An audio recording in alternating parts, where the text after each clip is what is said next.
Le Buni, il est ici, le Buni, on dit comme ça, c'est l'habitacle de tous les esprits de la forêt. Tous les esprits de la forêt dorment dans cet arbre-là.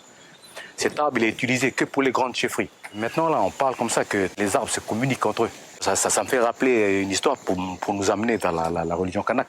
La religion kanak, on dit comme ça, c'est Ihazekeo. Ihazekeo, Haze veut dire Dieu. Donc c'est de divinité à divinité.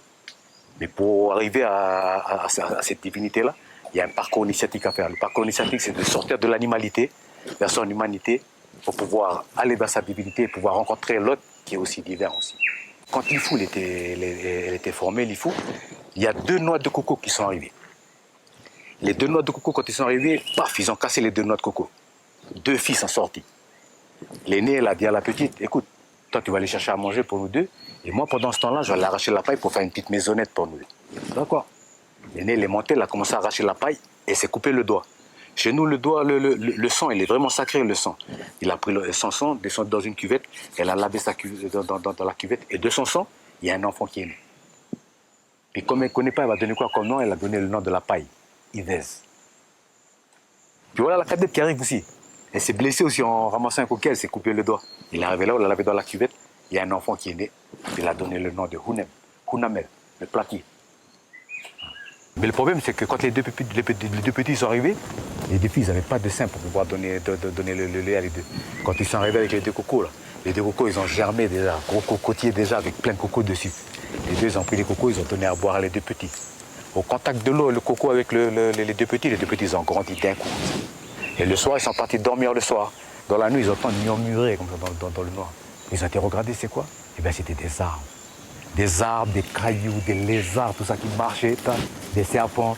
Ils descendent jusqu'au bord de mer. Arrivé au bord de mer, de ces arbres-là, puis de ces cailloux, c'était des enfants, des hommes, des femmes, des vieux qui sortaient de ces arbres-là. Ils descendaient en bas de la mer, puis ils venaient à la mer. Et avant que le soleil se lève, ils remontent encore dans leur peau d'arbre, peau de cailloux, peau de serpent, peau de lézard, pour devenir encore tous ces êtres qu'on voit la journée. Voilà. Et des petits, ils ont vu ça, ils ont dit, ah mais on n'est pas tout seuls ici, il y a des humains, mais ils sont dans les arbres. Du coup, ils ont attendu la prochaine lune, ils ont suivi les arbres, tout ça, jusqu'en bas à la mer. Quand ils sont en bas à la mer, les gens sont sortis de ces arbres pour rentrer à la mer pour baigner. Les 2 ont profité de l'occasion, là, couper tous les habits des gens. Puis quand ils sont remontés les gens pour venir habiller encore, remettre encore leur habit d'arbre et habit de cailloux, tout ça, là, c'était tout troué. Du coup, ils sont devenus des humains, ils sont restés humains avec nous. Voilà. Donc, du coup, la peau représente bien l'animalité pour devenir humain, pour aller vers sa divinité, pour rencontrer l'autre qui est divin aussi. Quand il est arrivé après le christianisme, il est venu dire comme ça, aime ton prochain comme toi-même. Mais nous, on avait déjà ça déjà. Ihazekeo, divinité à divinité. Nous sommes tous des enfants de la terre.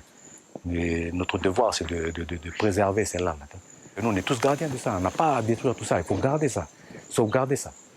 Puis il nous a donné les moyens maintenant aussi d'aller faire les études à nos enfants. Ben allez, faites les études. Faire partager à tout le monde que nous ici, nous avons une culture qui est riche aussi de ça. Quoi, que nous sommes riches. Pas d'argent, mais riches de cette vie communautaire avec cet environnement que nous avons.